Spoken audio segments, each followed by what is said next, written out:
I thought the perfect environment for doing my Genius Hour Project TED Talk would be to take you along on the ride that this whole journey has built me up to, and film the process of putting my terrarium together. So let's hope this goes the way I would like it to.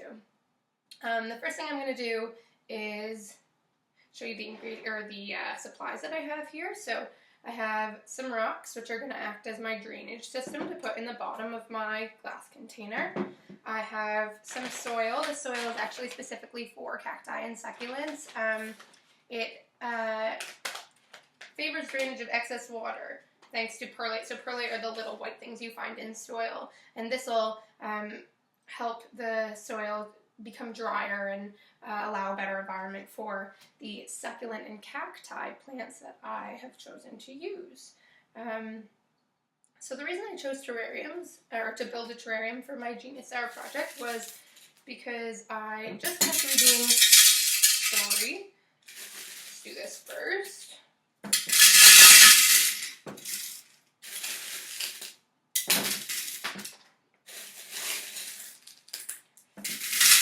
Noisy. I just finished redoing my bedroom, and I've been looking for some decorations to put into my bedroom, and because I'm using it as a workspace for all of my homework and stuff for Teachers College, I figured having plants would make it a happier environment.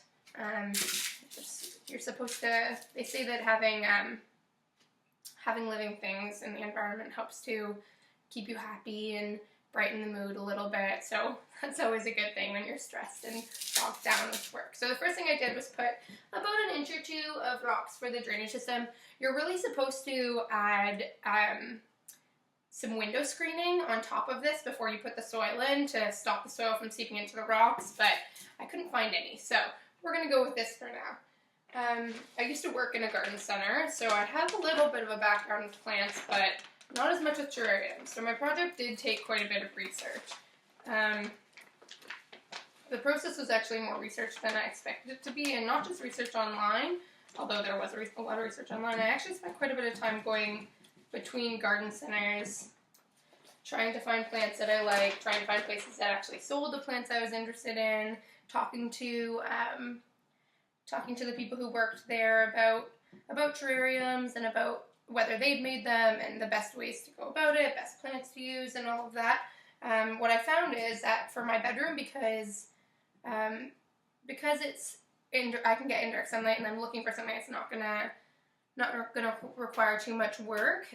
The best thing for me was to use the cacti and succulent rather than the plants that require more humidity in an enclosed container. So that's why I chose this open top glass one.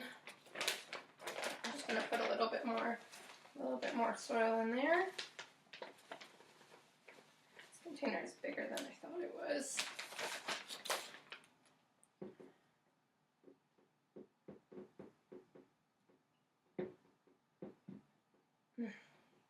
There you go.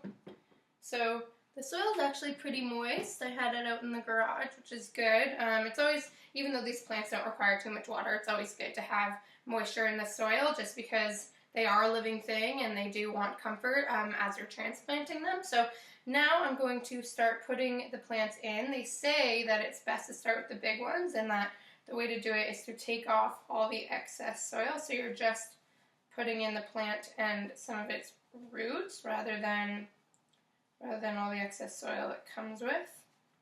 So I'm going to start by doing that a little bit with this one.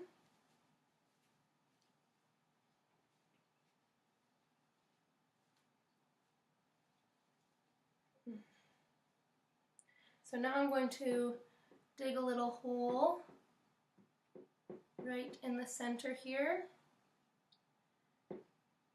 Plop this down. Oh, the hole needs to be a little bit bigger.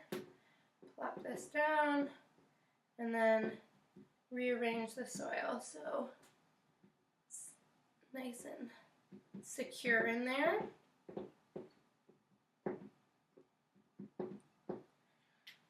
The process for this Genius Hour project has actually been really fun because plants have always been something I've been very interested in. So this this assignment is definitely something I would use for my classroom, since it allows students the opportunity to work on something that they're interested in. I feel like it definitely made me more motivated to like complete my assignment and get everything done. So next I'm going to start putting the outer plants in. So just again dug a little hole, taken off the excess soil from the roots, stick it in.